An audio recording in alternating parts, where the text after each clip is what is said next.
زندہ رہنے کو چاہیے تھی ہمیں اور میری جان کھا گئی روٹی۔ بہت بہت بہت ہی افسوس کی بات ہے۔ پاکستان میں ایک انسانی جان کی قیمت صرف اور صرف 10 کلو آٹا ہے۔ میری نظروں سے جب یہ واقعہ گزرا تو آنسو آ گئے یہ دیکھ کر کہ جان کی قیمت صرف 10 کلو آٹا۔ کیا ہو گیا ہمارے حکمراں کو۔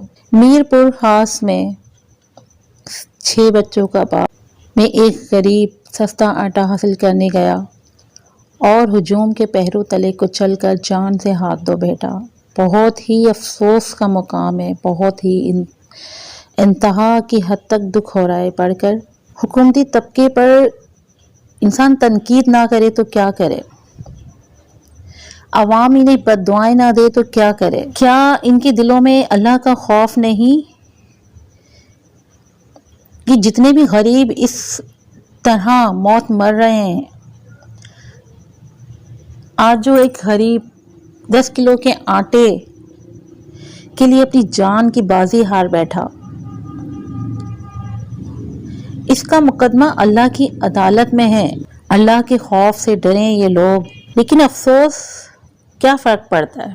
کوئی فرق نہیں پڑتا۔ بڑی بڑی گاڑیوں میں گھومنے والے، اونچے اونچے محلوں میں رہنے والے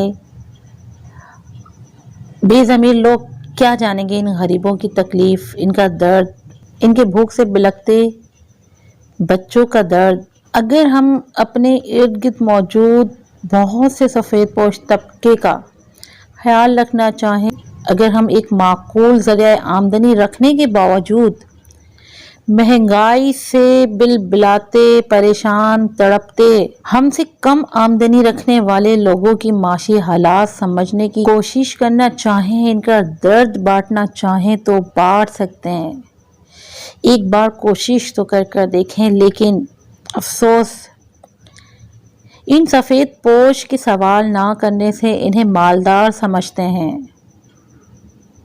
لیکن ان کے چہروں سے نہیں پہچانتے، کیونکہ یہ لوگ کسی سے لپٹ کر سوال نہیں کرتے، اپنے درد بیان نہیں کرتے۔ میں یہی کہہ سکتی ہوں جو ہم سے ممکن ہے، ہم جو اپنی ذات سے کسی کے کام آ سکتے ہیں تو پلیز خدا را اپنے آس پاس بسنے والے لوگوں کی مدد کریں۔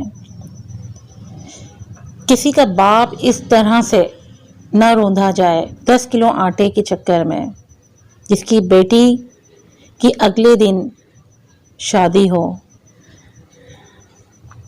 خدا را اپنے آس پاس لوگوں کی خبر رکھیں۔ فضول خرچی کرنے سے بہتر ہے مہنگی شاپنگ، مہنگے کھانے، ان سب سے بہتر ہے کہ ہم ایسے لوگوں کو نظر میں رکھیں، جہاں تک ممکن ہو ان لوگوں کی مدد کر دیں بغیر کسی سوال کے۔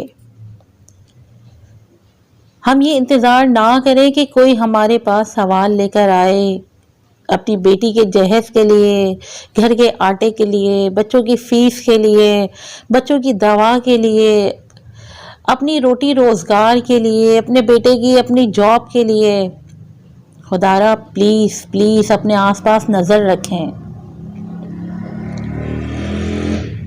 کسی کو خالی ہاتھ نہ لوٹائیں اپنے در سے۔ ہم مہنگی برانڈڈ چیزیں خریدتے ہوئے تو کبھی بھی سوال نہیں کرتے اور بہت فخر سے خرید کے بتاتے ہیں، لیکن ایسے لوگوں کے چہروں کو کبھی نہیں پڑھتے جو اپنے بھوک پیاس کے بارے میں بھی کسی کو نہیں بتاتے کہ ان کے گھر میں کھانے کو ہے یا نہیں ہے۔ سارے سوال ہم یہی آ کے کسی غریب کے لیے ہی چھوڑ دیتے ہیں